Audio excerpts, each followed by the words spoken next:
Hemos dicho que en los compuestos covalentes moleculares, el estado de agregación en el que se encuentran a temperatura ambiente depende de la polaridad de la molécula.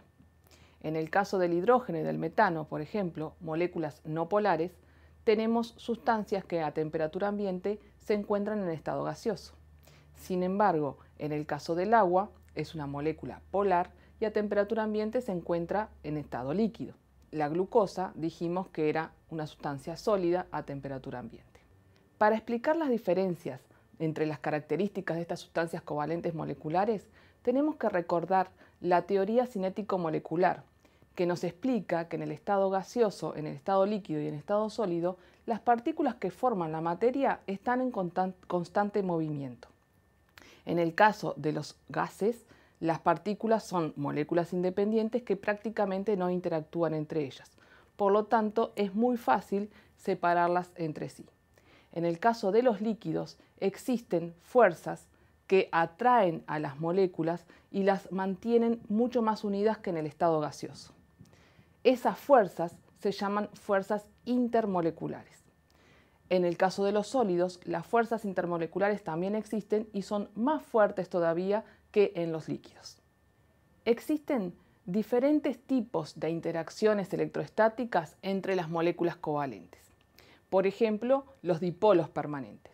Recordemos que la diferencia de electronegatividad entre los átomos que están unidos compartiendo electrones va a hacer que la molécula pueda ser polar o no polar. Cuando la molécula es polar, es decir, uno de los átomos es mucho más electronegativo que el otro, en la molécula se forma una zona de densidad de carga negativa y otra zona de densidad de carga positiva. Es decir, se forman dos polos eléctricos, uno negativo y otro positivo, y la molécula se denomina molécula polar. Cuando tenemos varias de estas moléculas polares formando parte de una sustancia, la zona de densidad negativa va a estar interactuando electrostáticamente con la zona de densidad positiva de una molécula adyacente. Así, a lo largo del espacio, estas moléculas van a estar unidas por esta atracción dipolo-dipolo. A medida que la fuerza de atracción entre las moléculas es mayor, es necesario aportarle mayor energía para separarlas. Esto se traduce en puntos de fusión y puntos de ebullición mayores. Existe un parámetro denominado momento dipolar. Este momento dipolar mide la asimetría que existe en la molécula y qué tan separados están estos polos eléctricos.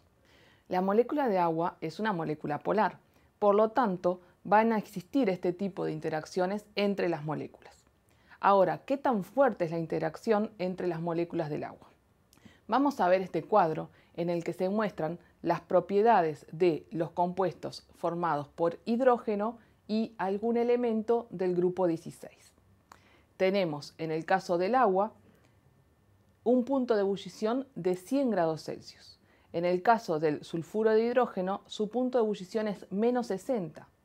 El seleñuro de hidrógeno tiene un punto de ebullición menos 41 y el telururo de hidrógeno tiene un punto de ebullición de menos 1 grado Celsius.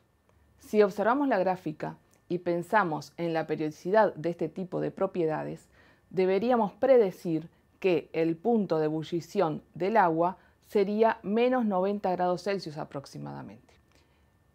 ¿Qué es lo que determina que el punto de ebullición del agua sea casi 200 grados Celsius mayor que lo que debería ser? En este caso, estamos ante un tipo de interacción electrostática especial, dipolo-dipolo, pero que denominamos puente de hidrógeno.